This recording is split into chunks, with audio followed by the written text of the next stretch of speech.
أفلا يتدبرون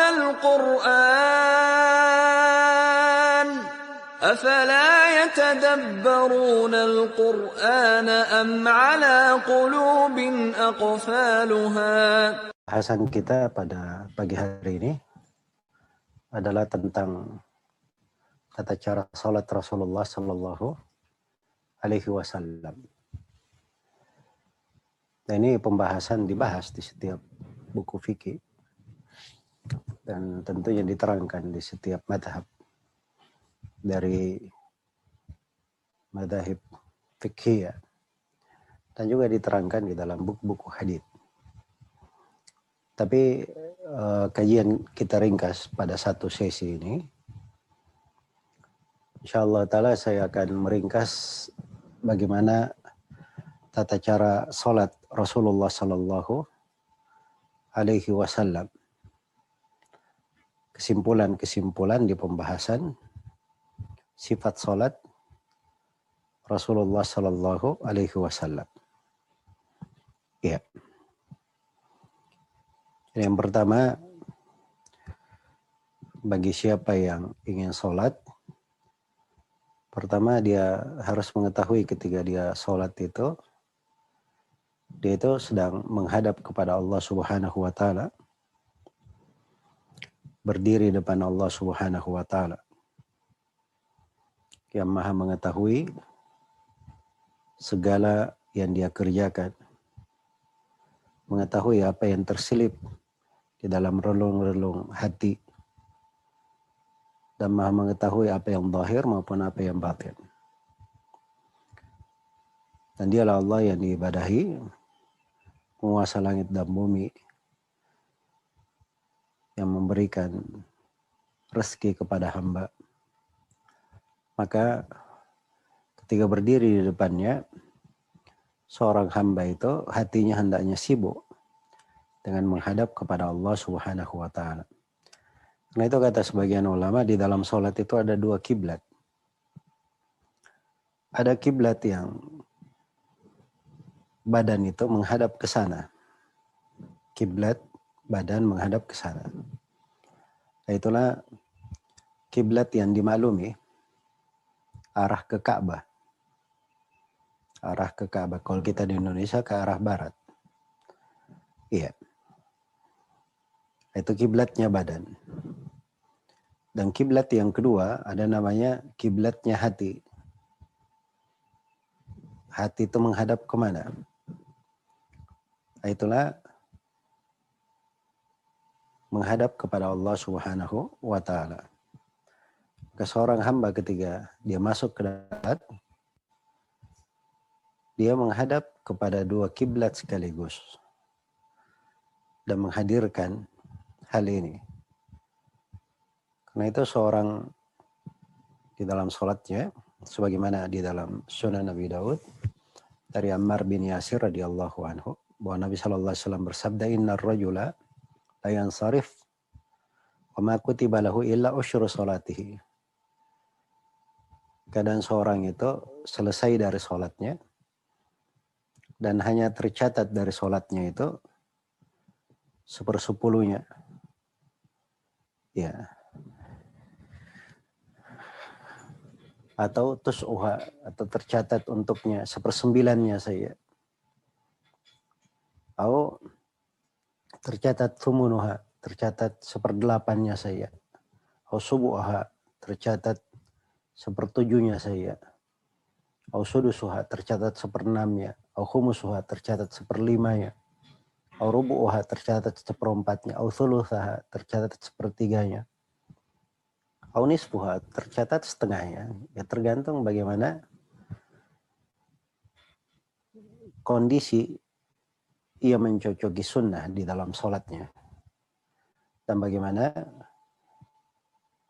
keberadaan hatinya terkait dengan sholat tersebut.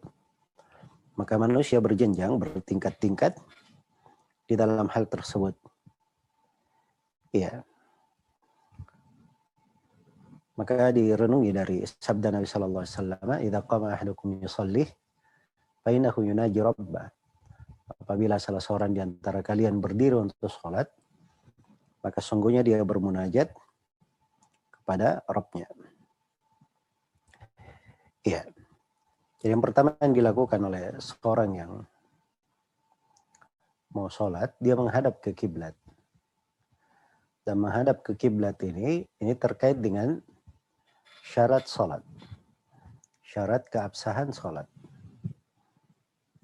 Ya, karena sholat itu ada 4 hal yang perlu diperhatikan ya. Ada namanya syarat-syaratnya. Ada namanya rukun-rukunnya. Dan namanya kewajiban-kewajiban. Dan ada namanya sunnah-sunnah. Jadi 4 hal. Syarat sholat ini tidak masuk di dalam sholat. Tapi dia terkait dengan hal yang di luar sholat. Tapi kalau nggak terpenuhi, tidak syah sholatnya. Ini syarat namanya. Iya.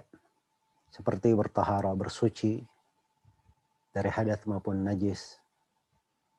Seperti tadi kiblat, menghadap kiblat. Iya. Maka itu bagian dari syarat-syarat sholat. Dia di luar sholat. Tapi kalau nggak terpenuhi, maka batal sholatnya. Batal sholatnya. Dan kita tidak bahas tentang syarat-syarat sholat ini secara mendetail di sini.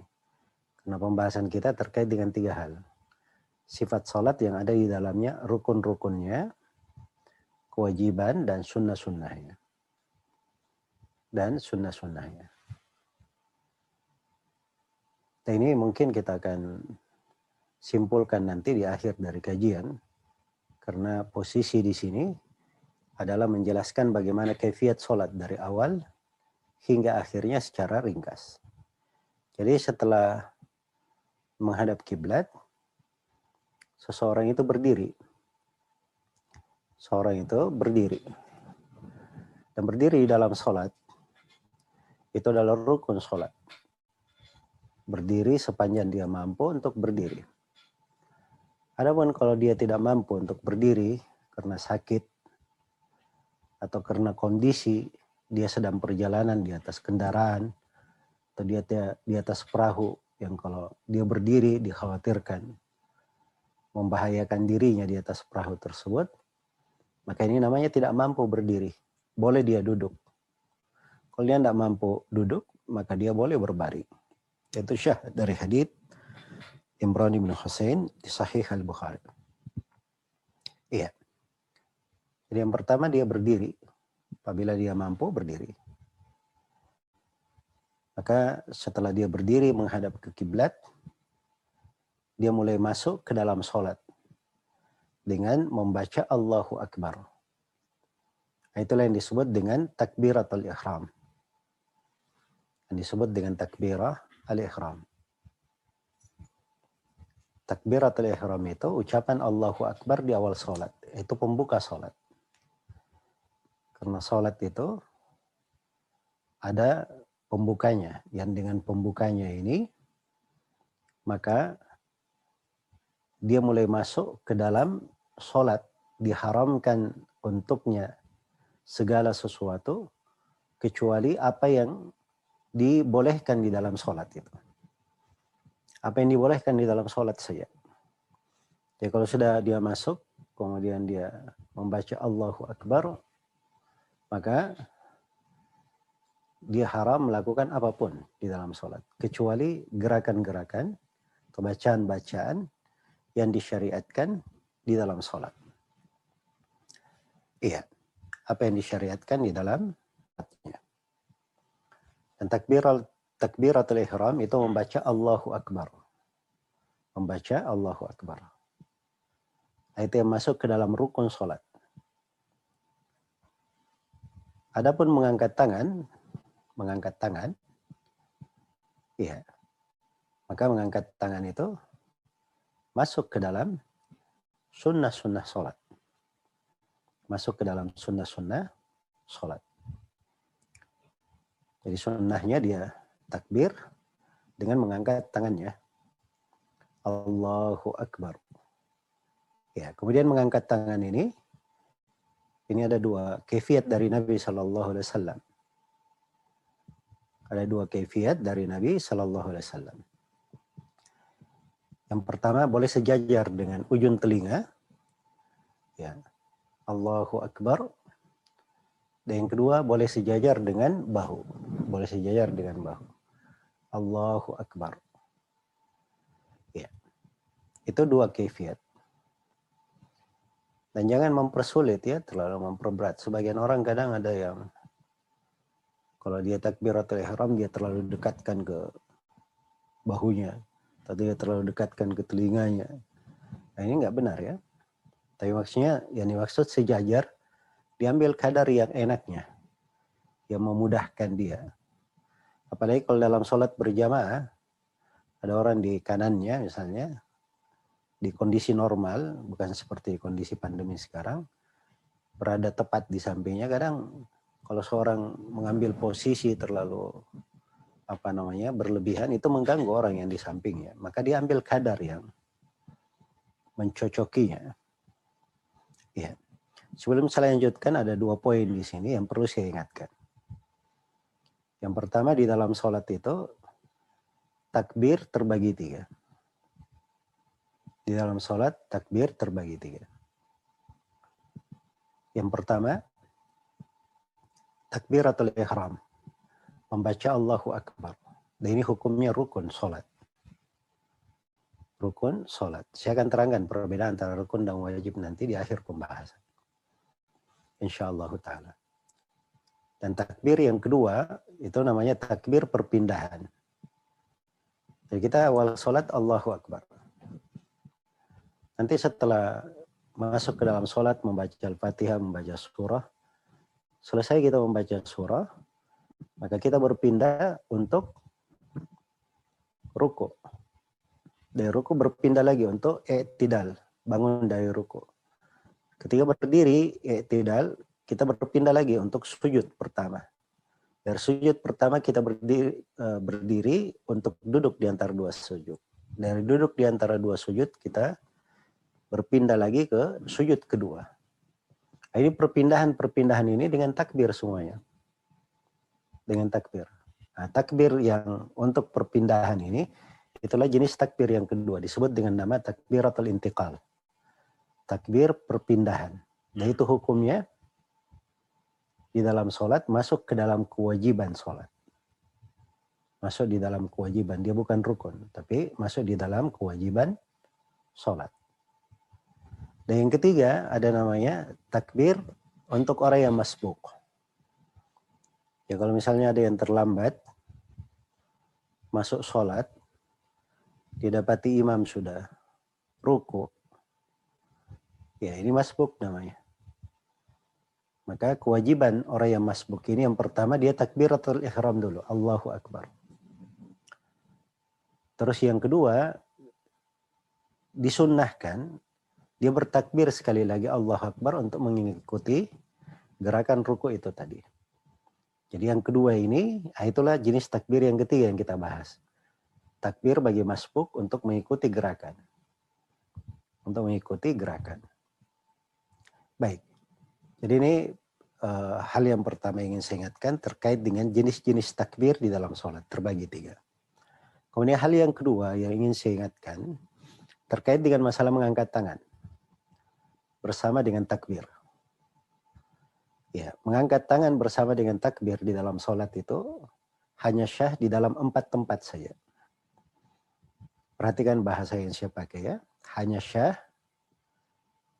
dari sudut riwayat di 4 tempat saja.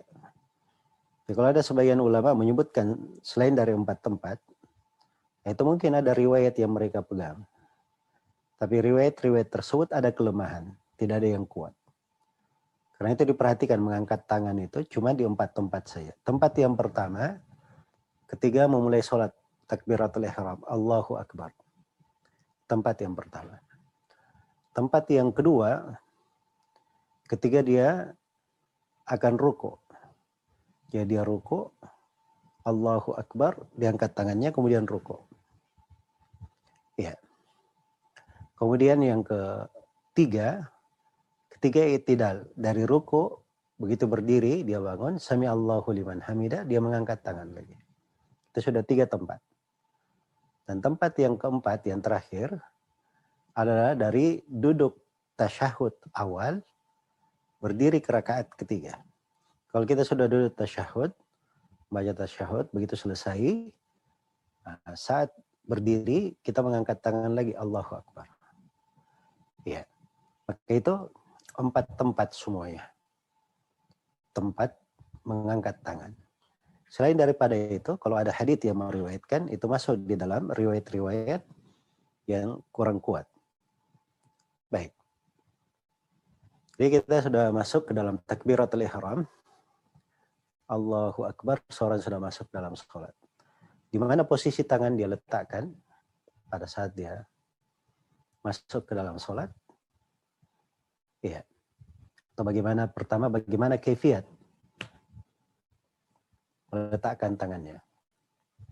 Pertama disyariatkan dalam sholat itu, seorang meletakkan tangan kanan di atas tangan kiri di dalam sholatnya. Dan ini syah di dalam Sahih Al-Bukhari dari Sahal bin Sa'ad, beliau sebutkan bahwa manusia itu diperintah untuk meletakkan tangan kanannya di atas tangan kirinya. Iya, diperintah untuk meletakkan tangan kanan di atas tangan kirinya di dalam sholat. Baik, letakkan tangan kanan di atas tangan kiri di dalam sholat. Jadi ini yang disunnahkannya. Ini yang datang di dalamnya berbagai riwayat. Dan padanya lah amalan para sahabat Rasulullah Sallallahu Alaihi Wasallam. Tidak seperti yang kita lihat ya pada sebagian negara, khususnya sekarang ini yang bermadhab Hanafi. Kalau dia masuk ke dalam sholat, itu dia biarkan tangannya ke bawah. Jadi setelah takbiratul ihram, Allahu Akbar, dia biarkan tangannya ke bawah. Dan ini keliru, menyelisihi sunnah Rasulullah Sallallahu Alaihi Wasallam. Jadi sunnahkan dia letakkan tangan kanan di atas tangan kirinya pada saat sholat. Baik, di mana posisinya? Apakah di dada atau di perut atau di pusar? Iya. Ini ada beberapa riwayat di dalam pembahasan. Dan sederhananya bahwa seluruh hadits yang menjelaskan tentang di mana tempat diletakkannya, hadits-haditsnya itu ada kelemahan. Hadits-haditsnya ada kelemahan. Yang mengatakan di atas pusar haditsnya lemah, di atas perut haditsnya lemah. Dan di atas dada juga, itu ada dari Mursal Tawus, ada hadits yang marfu tapi juga lemah. Tidak ada yang kuat. Iya, karena itu seorang itu di dalam posisi tangan, dia ada keluasan. Dia boleh meletakkan di mana saja, di tempat yang mencocokinya, hal yang dengannya dia bisa lebih khusyuk di dalam sholatnya dan lebih memudahkan di antara dia dan orang yang di sampingnya kalau sedang sholat berjamaah. Iya. Tapi saya nggak mengetahui ada dari para ulama, ahli fikih yang mengatakan dia meletakkan di atas dada mendekati ke lehernya. Ini berlebihan ya. Demikian pula dia turunkan terlalu ke bawah. Ya di bawah pusarnya. Ini dari hal yang kurang layak. Tapi dia lihat dari silang pendapat di tengah para ulama di pembahasan, dia jangan keluar dari situ. Sebab itu yang berjalan di tengah para ulama Islam. Iya. Baik. Ketika dia meletakkan tangan kanan di atas tangan kiri, bagaimana posisi dia meletakkannya? Ya jawabannya ada dua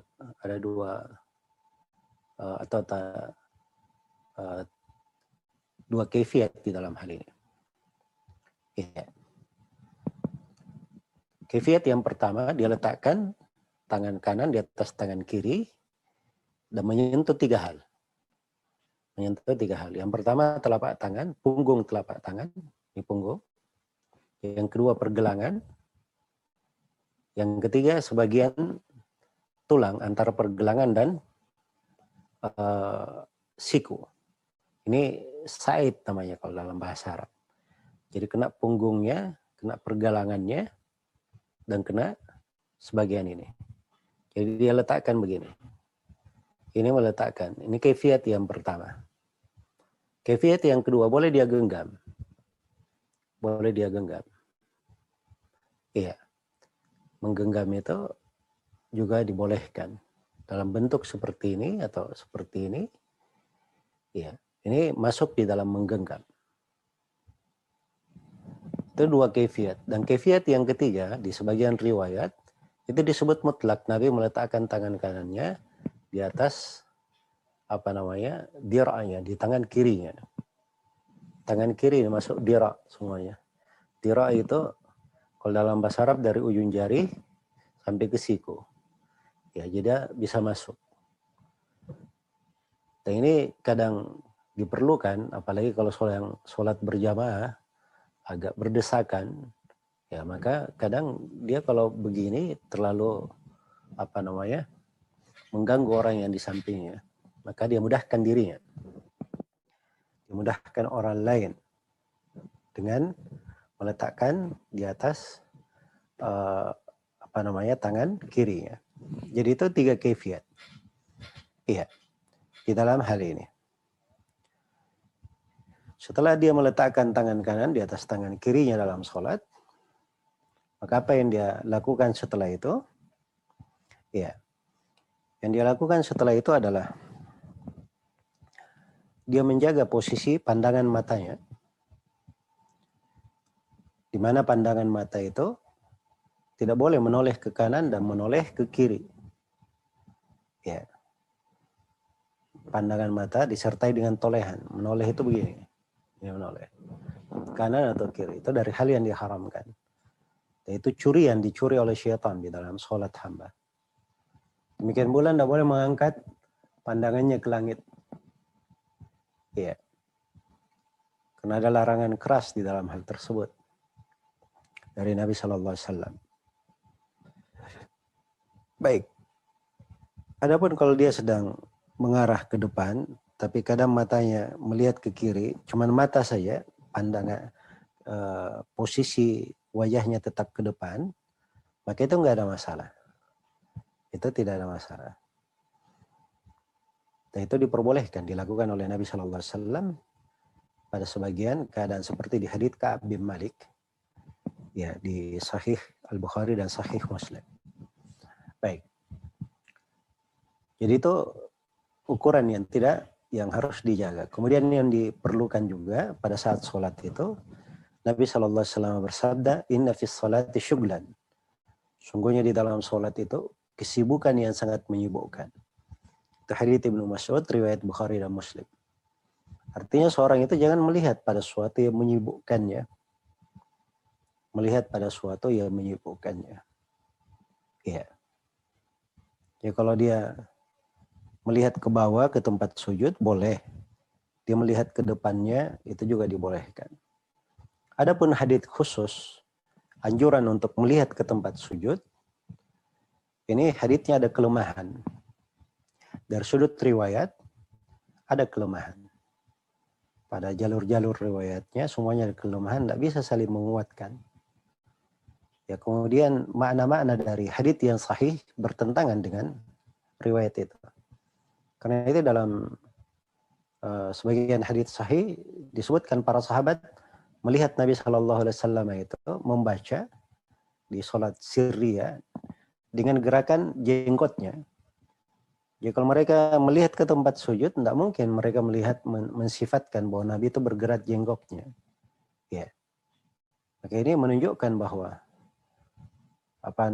mereka itu tidak melihat ke bawah, tidak mesti untuk melihat ke bawah di dalam sholat, melihat ke tempat sujud.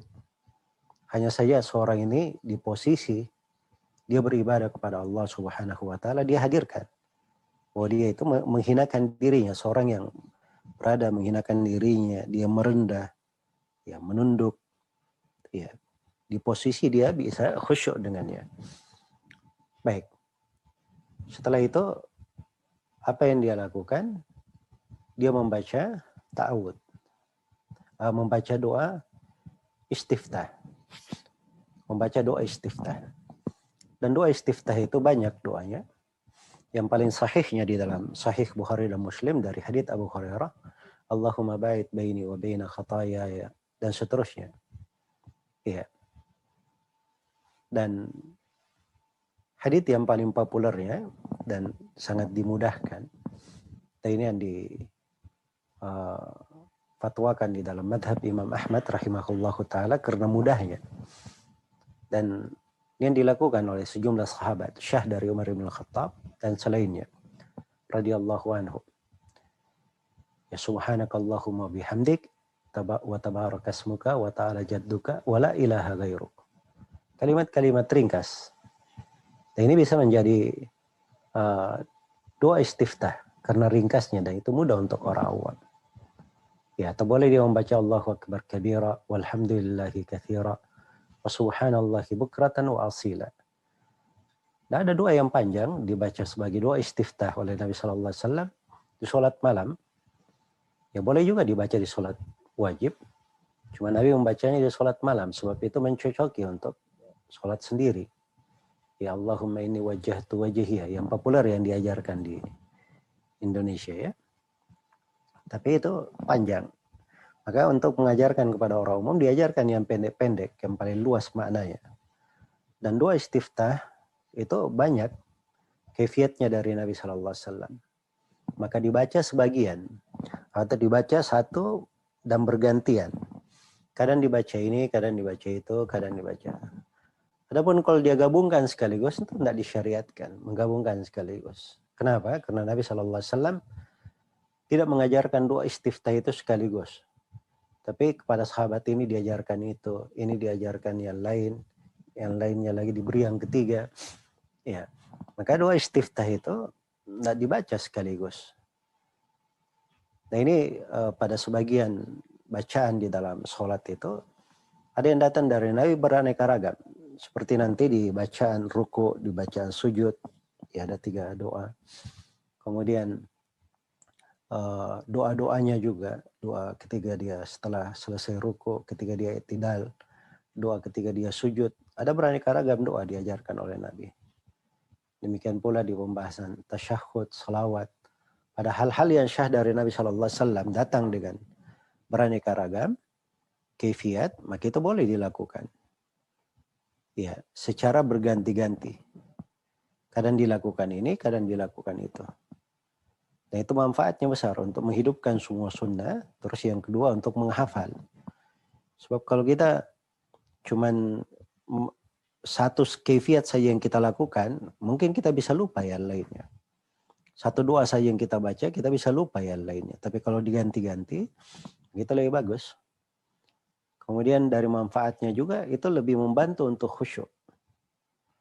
Ya, sebab seorang itu kalau dia cuman monoton di satu doa saja, kadang dia bisa baca doa itu tanpa dia pikirkan, tanpa dia khusyuk di dalamnya.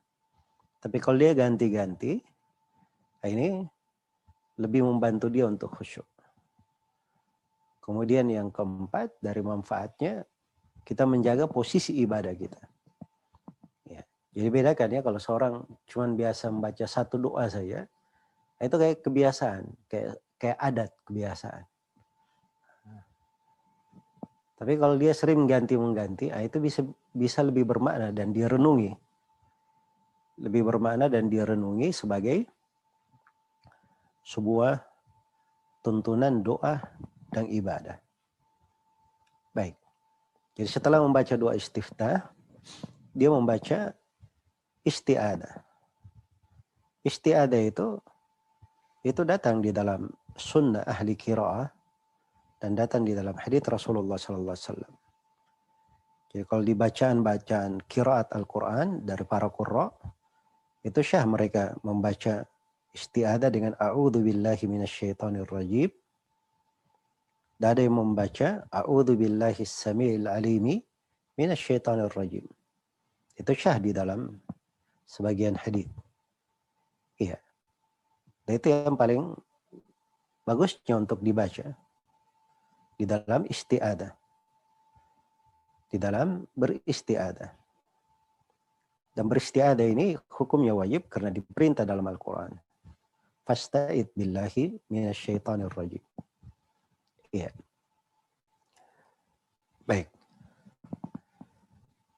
Adapun di sebagian doa, a'udzu billahi as-sami'il 'alim minasyaitonir rajim min hamzihi wa nafthihi wa nafthihi, Ada tambahan di belakangnya, itu disahihkan oleh sebagian ulama, tapi sebagian ulama yang lain ada yang melemahkannya. Maka ada dua kaifiat yang paten, yang berjalan di tengah para ulama. Dia membaca a'udzubillahi minasyaitonirrajim, atau dia membaca a'udzubillahi samiil alimi minasyaitonirrajim. Setelah membaca a'udzubillahi minasyaitonirrajim, maka dia membaca bismillahirrahmanirrahim. Iya. Kita sudah takbiratul ihram ya, tekan tangan kanan di atas tangan kiri, baca doa istiftah. Setelah itu bertawud tadi, isti'adah. Setelah itu membaca bismillahirrahmanirrahim. Kemudian membaca surah Al-Fatihah. Ya. Baik, bismillahirrahmanirrahim ini dibaca atau tidak? Itu ada dua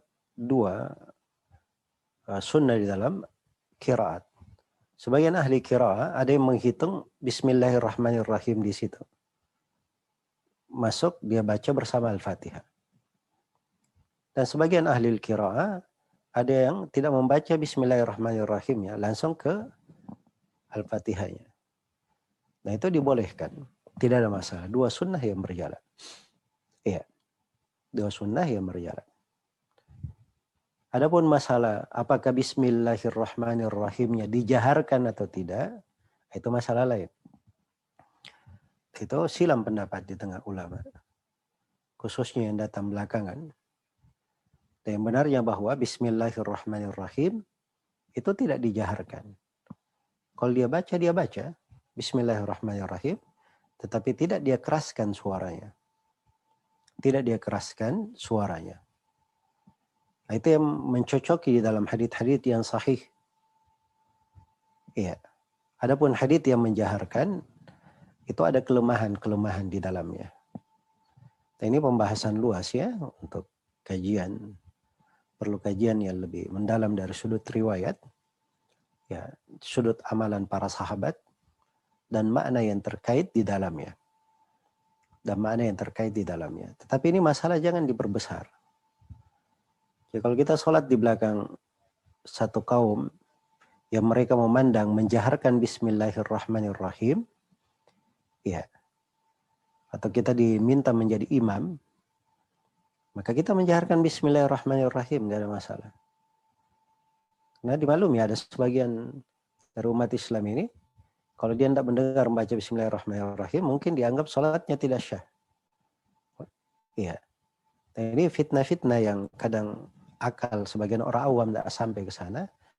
Ya, jangan kita beri sesuatu yang bisa membuat mereka lari di dalam hal itu. Baik. Jadi setelah membaca bismillahirrahmanirrahim, maka membaca surah Al-Fatihah. Alhamdulillahirabbil alamin, arrahmanirrahim, maliki yaumiddin, iyyaka na'budu wa iyyaka nasta'in, ihdinas siratal mustaqim, siratal ladzina an'amta 'alaihim, ghairil maghdubi 'alaihim waladdallin. Itu dia baca. Dan dia baca ayat per ayat. Iya. Surah Al-Fatihah itu 7 ayat. Mulai dari Alhamdulillahirabbil alamin, ayat pertama. Ayat ke-6 dan ke-7-nya ghairil maghdubi 'alaihim, itu yang ke-6. Ya. Ihdinas siratal mustaqim, siratal ladzina an'amta 'alaihim, itu ayat yang ke-6. Ghairil maghdubi 'alaihim waladdallin, itu ayat yang ke-7. Itu ayat yang ke-7-nya. Baik. Ini dibangun di atas pendapat yang lebih kuat di dalam pembahasan. Setelah membaca surah Al-Fatihah, maka imamnya berpindah untuk membaca surah. Tidak ada diam khusus dalam hal ini. Misalnya imam diam, dia beri jarak untuk makmum di belakang membaca. Tidak ada diam khusus. Biasanya Nabi itu diam di 2 tempat. Ketika takbiratul ihram, setelah takbiratul ihram selesai, beliau diam di situ. Itu tadi diamnya sudah jelas. Membaca surah, membaca istiftah, membaca ta'awud, membaca basmalah. Tadi sudah kita terangkan. Jadi diperhatikan ya, diamnya di situ sebentar. Ya, karena itu keliru ya, sebagian imam yang kadang membaca dua istiftahnya dia perpanjang. Karena Nabi diamnya sebentar di situ. Nah, diam yang kedua ketika selesai membaca surah. Selesai bacaan, mau ruku, ya maka beliau diam sebentar. Setelah itu beliau ruku. Baik. Adapun kalau setelah membaca surah Al-Fatihah, kalaupun ada imam yang diam, itu bukan diam khusus. Tapi kadang imamnya sedang berpikir dia membaca surah apa yang dia baca. Iya. Sisa ada satu pembahasan di sini. Surah Al-Fatihah ini dibaca oleh imam saja atau dibaca oleh imam dan makmum kalau sholat berjamaah. Ya, kalau sholat sendiri dimaklum ya, setiap orang membaca surah Al-Fatihah, sholat jahriyah maupun sirriyah. Tapi kalau dalam sholat berjamaah, di sholat sirriyah itu dimaklumi, di pendapat kebanyakan ulama, bahwa makmum membaca surah Al-Fatihah di sholat sirriyah yang tidak dijaharkan. Tapi kalau sholat jahriyah di sholat maghrib, isya dan subuh, imamnya kedengaran membaca Al-Fatihah, apakah makmum juga di belakang membaca Al-Fatihah? Ini letak silam pendapat di tengah para ulama. Dan yang benarnya bahwa makmum juga membaca surah Al-Fatihah. Karena ketegasan di dalam hadits Ubadah bin Samit, diriwayatkan oleh Bukhari dan Muslim, Rasulullah SAW bersabda, la salata liman lam yaqra' bi fatihatil kitab. Tidak ada salat bagi orang yang tidak membaca surah Al-Fatihah. Baik. Setelah membaca Al-Fatihah, dia baca surah. Membaca surah. Dan umumnya ukuran standarnya surah yang dia baca, kalau dia di sholat maghrib atau dia di sholat maghrib, dia baca dari kisar mufassal, dari mufassal yang paling ringkas. Kalau dia di sholat isya, dia baca dari pertengahan mufassal.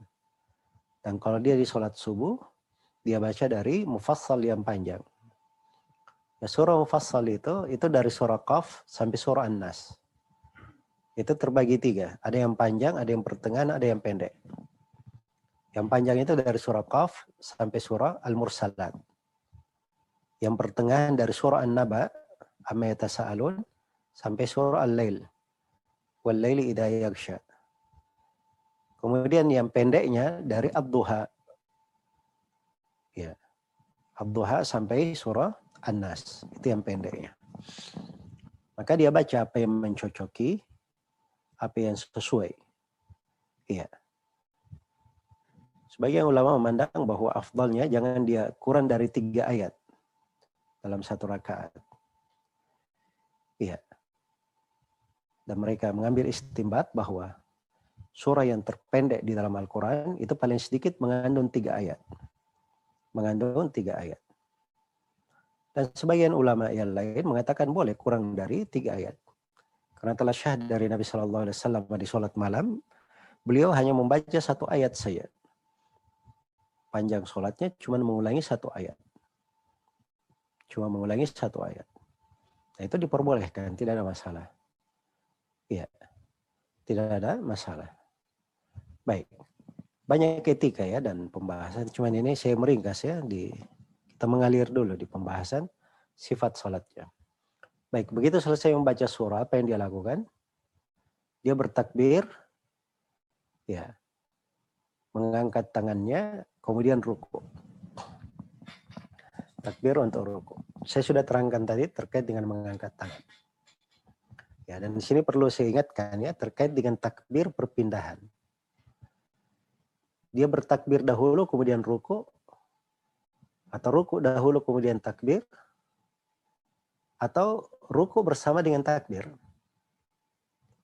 Iya. Bersama dengan takbir. Jawabannya 3-3-nya ada. Dari riwayat-riwayat. Cuma di sini ada satu kekeliruan yang banyak disalahpahami. Sebagian orang menyangka bahwa kata dia takbir dahulu kemudian ruku.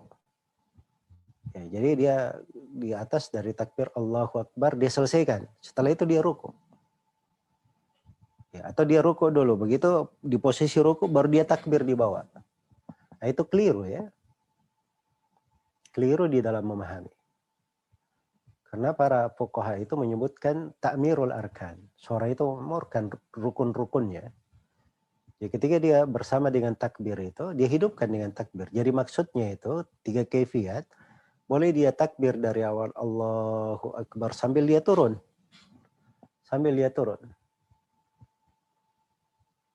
Yang kedua, boleh dia sudah mulai turun, begitu sudah pertengahan atau mendekati akhir, baru dia baca Allahu Akbar sambil dia turun. Ya bukan dia selesai ruku dulu, baru dia takbir. Nah, itu namanya sudah berpindah ke gerakan lain. Ya itu hati-hati dalam hal itu. Tapi yang paling amannya dia sambil takbir, dia ruku turun. Dia makmurkan rukunnya. Baik.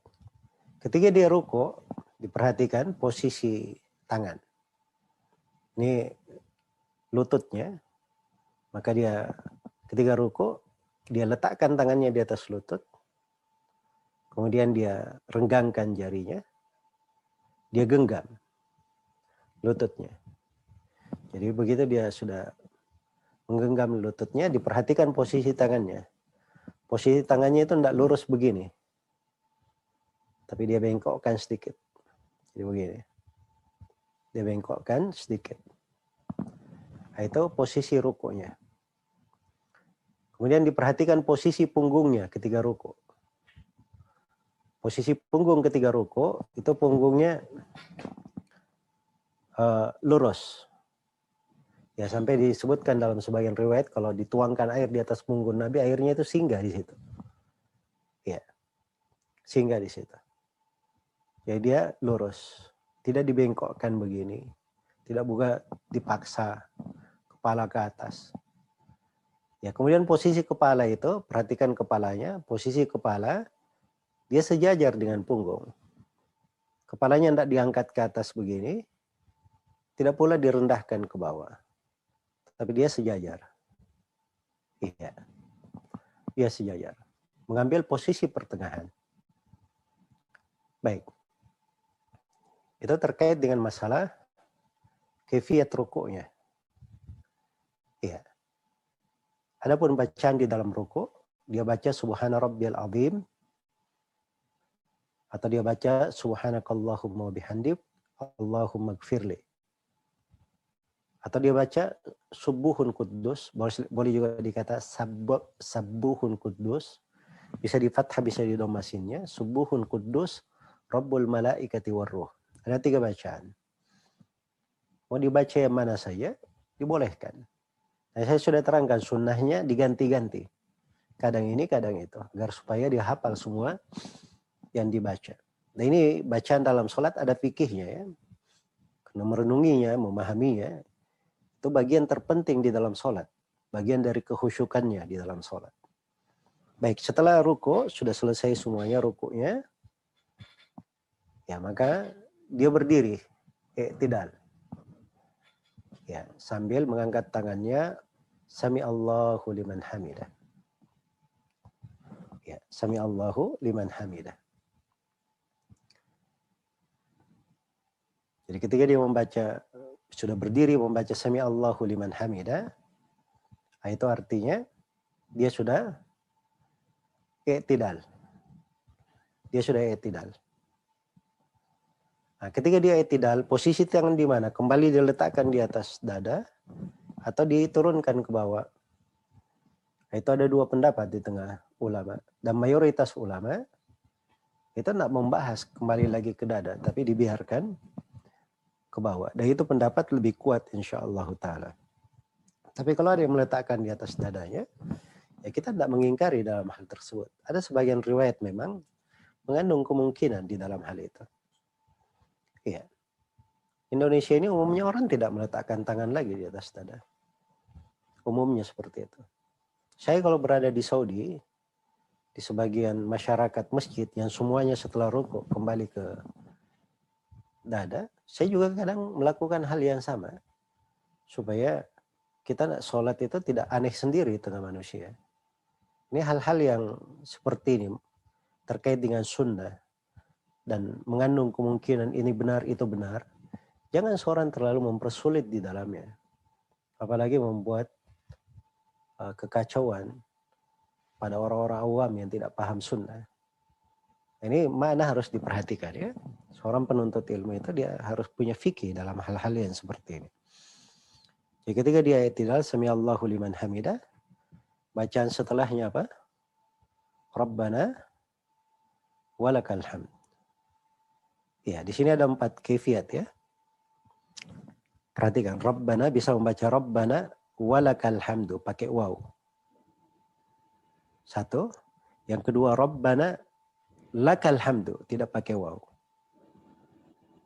Kemudian yang ketiga, dia boleh membaca Allahumma pakai Allahumma di depannya. Allahumma Rabbana walakal hamdu. Kemudian yang keempat, dia membaca Allahumma Rabbana lakal hamdu. Allahumma Rabbana lakal hamdu. Jadi 4. Yang pertama dia berkata sami Allahu liman hamidah, Rabbana walakal hamdu. Yang kedua dia membaca sami Allahu liman hamidah, Rabbana lakal hamdu, tidak pakai waw. Setelahnya dia membaca sami Allahu liman hamidah, Allahumma Rabbana walakal hamdu. Dan yang keempat, sami Allahu liman hamidah, Allahumma Rabbana lakal hamdu. Allahumma Rabbana lakal hamdu. Ini kalau dia posisi sebagai imam.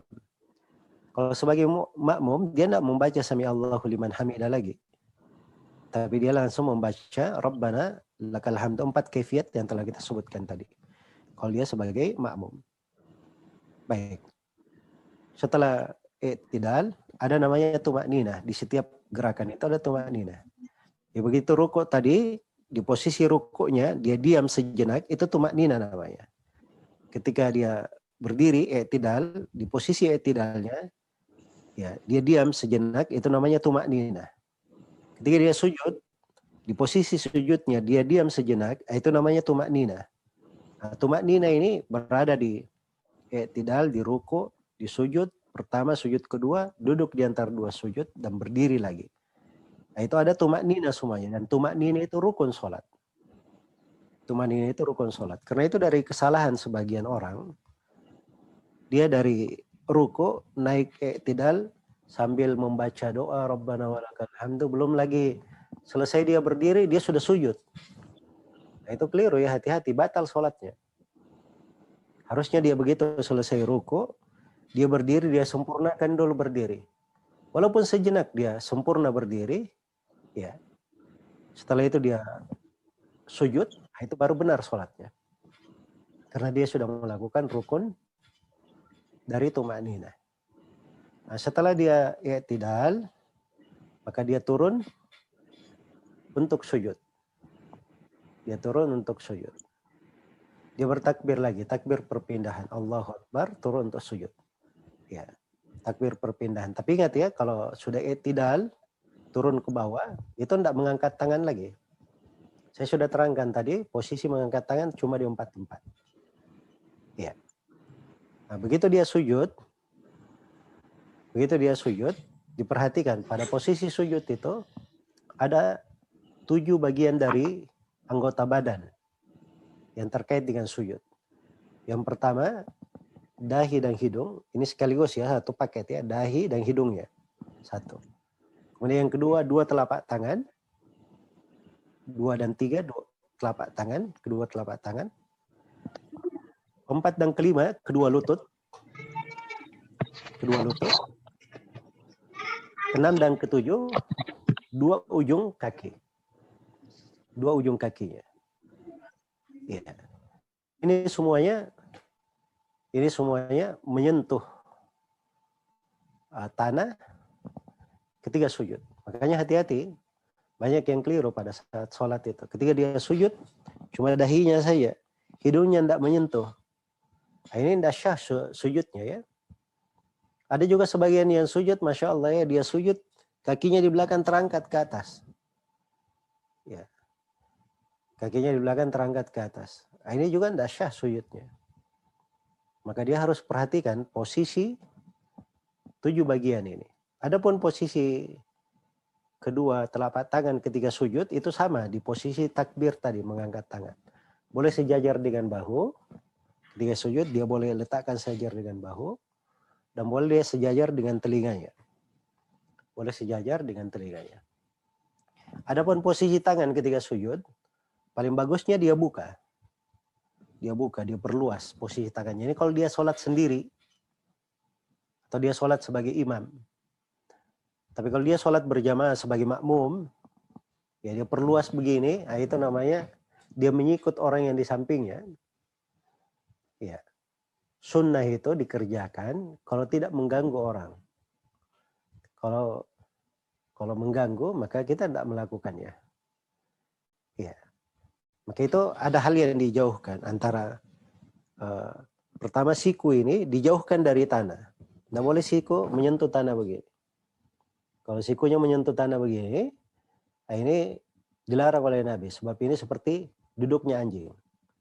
Jadi siku dijauhkan dari tempat sujud. Dijauhkan dari tempat sujud. Terus yang kedua, siku ini dijauhkan dari badan. Dijauhkan dari badan. Kemudian yang ketiga, perut itu dijauhkan dari paha.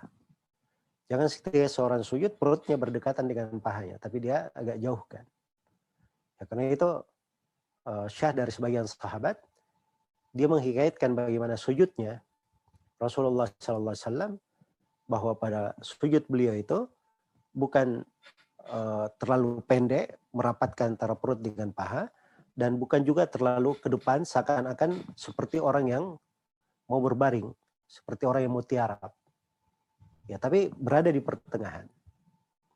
Berada di pertengahan.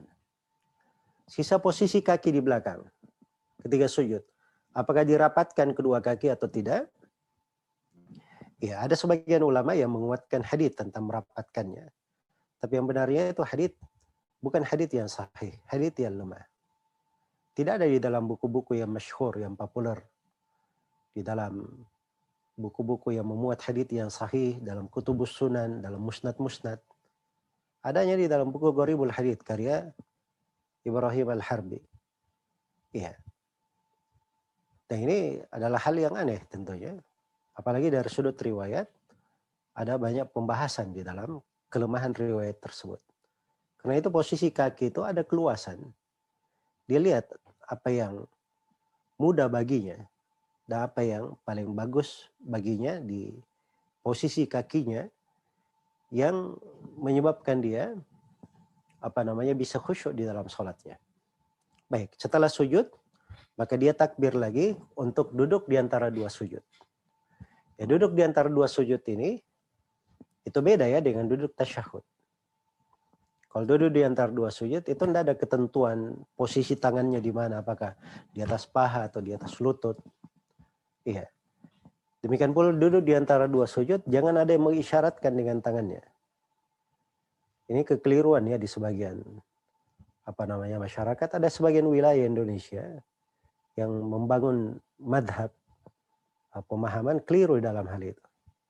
Karena berisyarat antara dua sujud itu ada di dalam sebuah riwayat, tapi haditsnya lemah, haditsnya syadz. Iya. Haditsnya syadz di dalam hal itu. Dilemahkan oleh Syekh Al-Albani, dilemahkan oleh Syekh Muqbil dan selainnya dari para ulama ahli hadits di masa sekarang. Iya. Dan kefiat duduknya boleh dia duduk iftirash. Dia tancapkan kaki kanannya, dia duduk di atas kaki kirinya. Dia duduk di atas kaki kirinya. Dan boleh dia duduk ik'a, dia tancapkan kedua kakinya. Dua kakinya dia tancapkan begini. Kemudian dia duduk di atas kedua tumitnya. Dia duduk di atas kedua tumit belakangnya. Ini boleh. Dan ini ik'a yang dibolehkan di dalam sholat. Tempatnya hanya di sini. Duduk di antara dua sujud. Duduk di antara dua sujud. Jadi kalau dia melakukan hal itu, dia lakukan misalnya selain daripada duduk di antara dua sujud, dia lakukan di tasyahud, itu keliru ya kalau melakukan ik'a di tasyahud. Bukan di situ tempatnya. Syariatnya hanya datang di dalam hadits ini. Baik. Setelah duduk di antara dua sujud, apa yang dibaca pada saat duduk di antara dua sujud? Itu ada doa yang populer ya. Iya. Allahumma gfirli warhamni wajuburni warfa'ni warzuqni wa'afini. Itu ada doa yang populer. Dan ada doa yang lain, Rabbi gfirli. Itu dua doa. Tapi doa yang pertama itu ada kelemahan. Yang populer itu ada kelemahan. Yang syahnya itu adalah Rabbi gfirli. Kalau dia baca Rabbi gfirli, ya dia memperbanyak juga, tidak ada masalah, insyaallah ta'ala. Itu yang disyariatkan. Hanya saja doa yang lainnya itu, memang ada sebagian ulama yang menguatkannya di masa sekarang dari para ulama kita. Ya, kalau ada yang mengikuti hal itu masalah ada keluasan di dalam pembahasan. Baik. Setelah duduk di antara dua sujud, maka dia sujud kembali.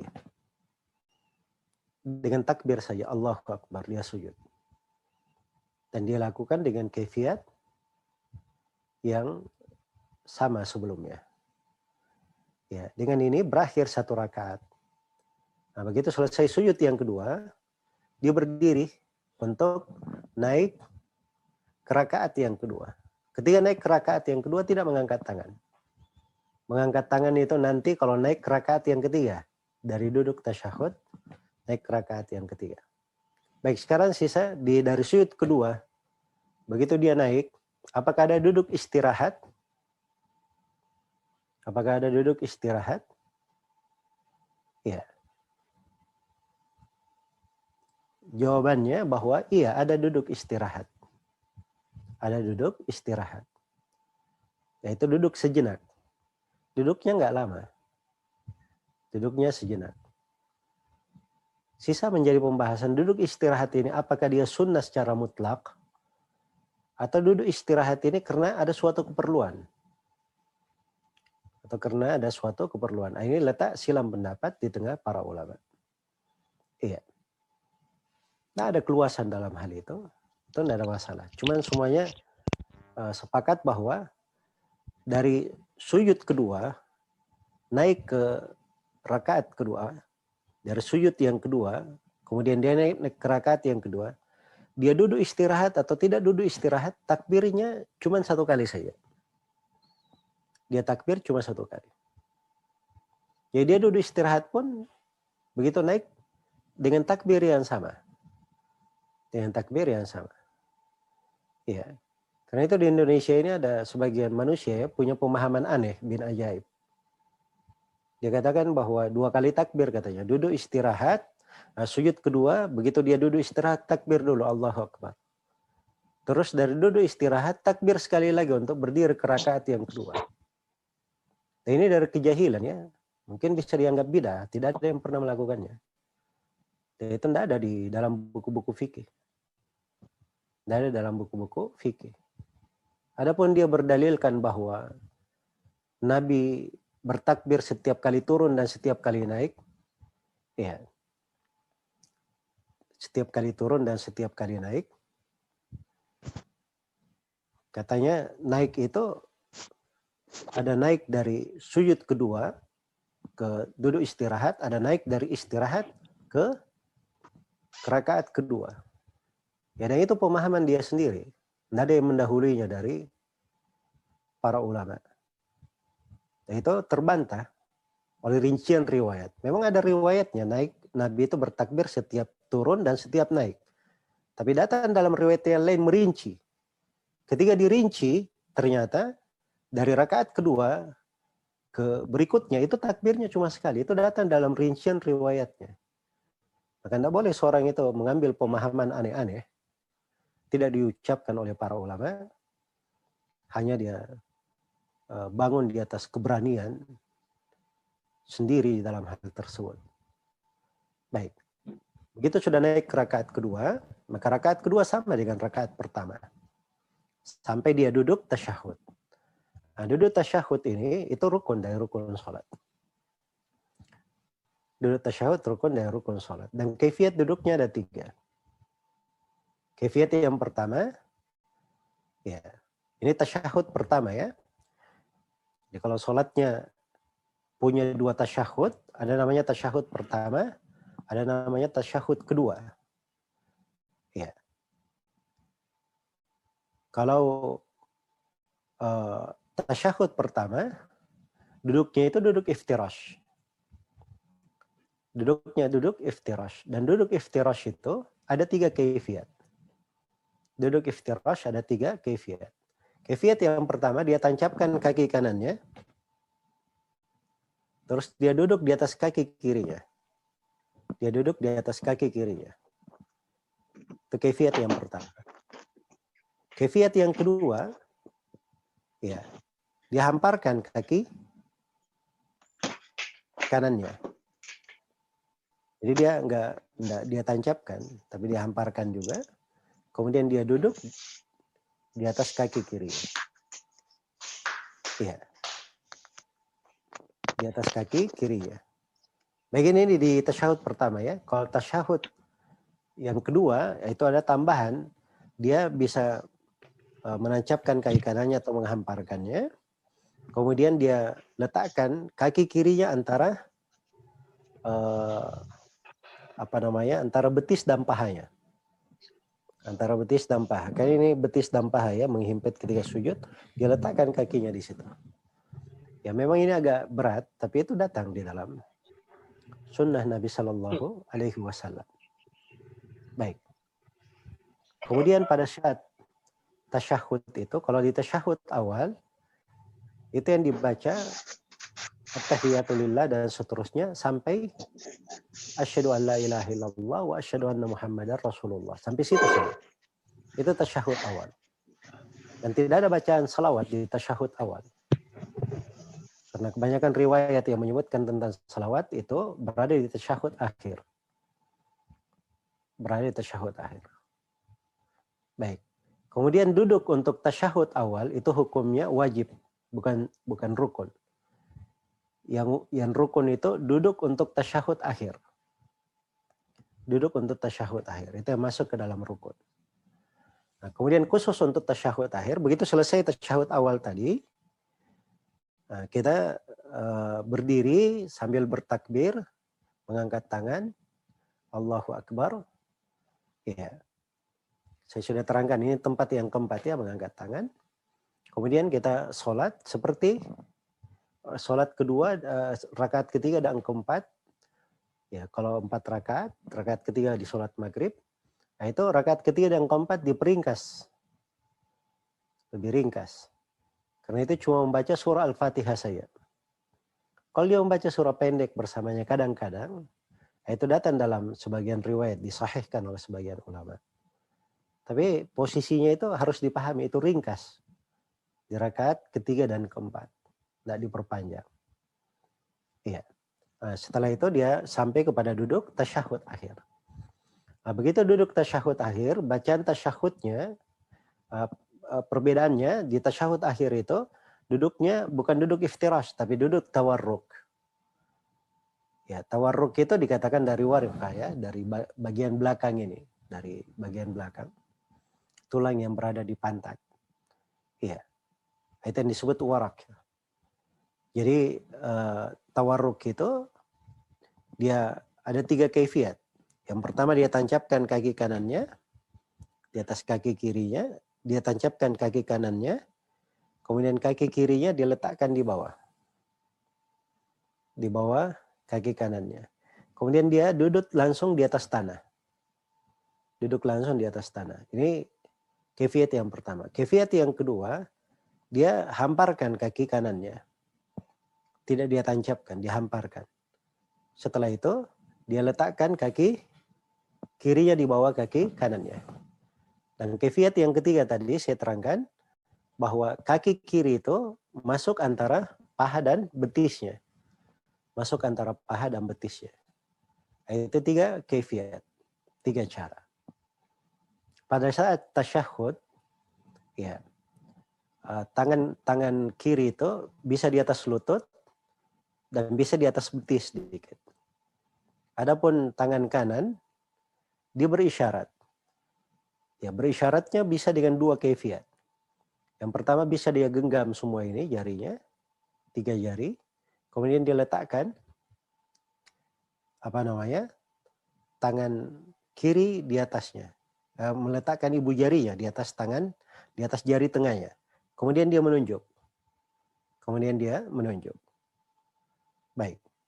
Kaifiat yang kedua, dia genggam dua jarinya, jari kelingking dan jari manis, dia genggam. Kemudian dia lingkarkan antara ibu jari dan jari tengah, begini. Jadi dua kaifiat, bisa begini, ya, dan bisa begini. Ini dua kaifiat. Ya, adapun jari ini, telunjuk ini apa digerakkan atau tidak? Ada hadits tentang menggerakkannya, tapi haditsnya lemah. Kemudian telunjuk ini arahnya ke kiblat. Dia bukan ditunjuk lurus begini, tapi dibengkokkan sedikit. Tetapi tetap mengarah ke kiblat. Kemudian pada saat tasyahud, itu pandangan mata berada di ujung jari. Itu syah di dalam hadits Ibnu Zubair dan selainnya.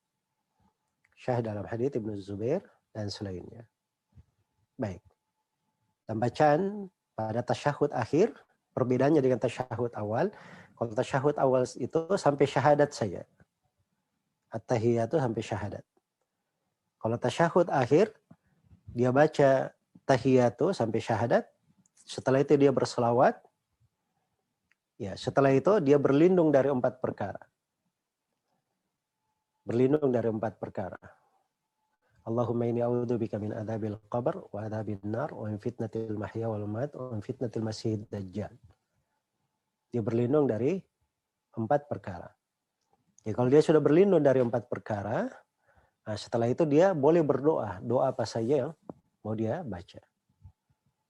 Nah, ini ada doa sebelum dia salam. Kemudian setelah itu dia salam. Ya, salam yang populer itu di dalam riwayat ada 2. Dalam hadits yang paling populernya. Yang pertama, dia berkata Assalamualaikum warahmatullahi ke kanan. Yang kedua, dia membaca Assalamualaikum warahmatullahi ke kiri. Itu yang paling populer, paling banyak dalam riwayat. Dan sekarang paling banyak diamalkan. Riwayat yang kedua di Sahih Muslim, Assalamualaikum ke kanan dan Assalamualaikum ke kiri. Iya. Riwayat yang kedua.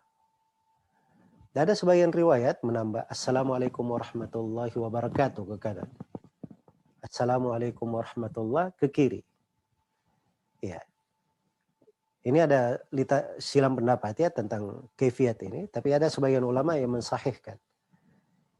Walaupun ada yang mensahihkan, kalaupun diamalkan itu kadang-kadang dia lakukan. Bukan itu yang dia jadikan pokok amalan. Kemudian ada sebagian ulama juga yang mensahihkan kaifiat yang ketiga. Dia membaca 1 kali saja Assalamualaikum ke kanan, setelah itu selesai. Karena itu harus dipahami bahwa salam itu rukun sholat. Cuma yang rukun itu salam yang pertama. Adapun salam yang kedua itu bukan rukun. Iya, itu bukan rukun. Jadi kalau misalnya ada yang sholat, dia sudah salam sekali, Assalamualaikum warahmatullahi. Setelah itu buang angin, ya, sebelum sempat salam yang kedua, maka sholatnya sudah syah. Baik. Dengan ini selesai sudah pembahasan tentang kaifiat sholat. Sisa saya simpulkan ya, dari sholat itu ada, saya terangkan tadi rukun-rukunnya, ada yang merupakan kewajiban-kewajibannya, ada yang merupakan sunnah-sunnahnya. Kebanyakan rukun tadi saya sudah jelaskan ya, mana yang merupakan rukun. Dan dalam menghitungnya itu, ya kadang ada pembahasan yang berbeda. Karena madhab Hambali kadang disebut 14 rukun itu. Di madhab Syafi'i kadang disebut ada 18. Ya tergantung bagaimana membahasakannya. Dan ini pembahasan merincinya, itu bagusnya kita masuk di dalam pembahasan fikih sholat dengan membaca salah satu buku dari madhab. Iya. Baik. Dan saya ada pelajaran ya di pembahasan fikih Syafi'i ya, di matan Abu Syuja terkait dengan rukun-rukun sholat ini. Bisa diperiksa di rekamannya ada. Diputar di radio juga. Baik. Kemudian terkait dengan kewajibannya juga sama dan terkait dengan sunnah-sunnahnya. Sunnah-sunnah dan apa yang disyariatkan di dalam sholat itu disebutkan oleh Ibnu Hibban ada sekitar 600 sunnah di dalam sholat pada 4 rakaat. Iya. Subhanallah. Nah ini perlu fikih ya. Dan mungkin yang diinginkan itu sunnah yang datang dari hadits yang sahih maupun hadits yang lemah. Mungkin dalam hitungan yang berulang. Iya. Karena itu datang disebutkan oleh Al-Qattani dalam sebagian bukunya. Ada ulama-ulama di Mesir ketika ingin mengangkat imam, mereka persyaratkan imamnya ini harus mengenal 500 sunnah dalam sholat. Ya, 500 sunnah di dalam sholat. Kalau dia bisa sebutkan, maka dia syah menjadi imam. Kata Al-Qattani, saya ketika membaca hikayat itu, saya anggap itu jauh. Tapi ternyata setelah saya temukan, Ibnu Hibban mengatakan ada 600, lebih banyak lagi. Akhirnya kata Al-Qattani, saya pelajari, saya lacak, saya ini. Dan ternyata saya ketemukan sejumlah yang disebut oleh Ibnu Hibban bahkan lebih. Ya, bahkan lebih dalam hal itu. Maka ini dari mana-mana di pembahasan terkait dengan sholat. Perbedaan antara rukun dan wajib. Kalau rukun itu kapan ditinggalkan batal sholatnya. Dia tinggalkan sengaja maupun tidak sengaja. Batal sholatnya. Tapi kalau wajib, kapan dia tinggalkan sengaja, batal sholatnya. Kalau dia tinggalkan tidak sengaja karena lupa, ini tidak batal sholatnya. Tapi dia tutup atau dia tambal, dia lengkapi dengan sujud sahwi. Adapun sunnah dalam sholat itu terkait dengan kesempurnaan sholat. Itu perbedaannya. Semoga Allah Subhanahu wa taala memberi taufik kepada semuanya. Wallahu taala.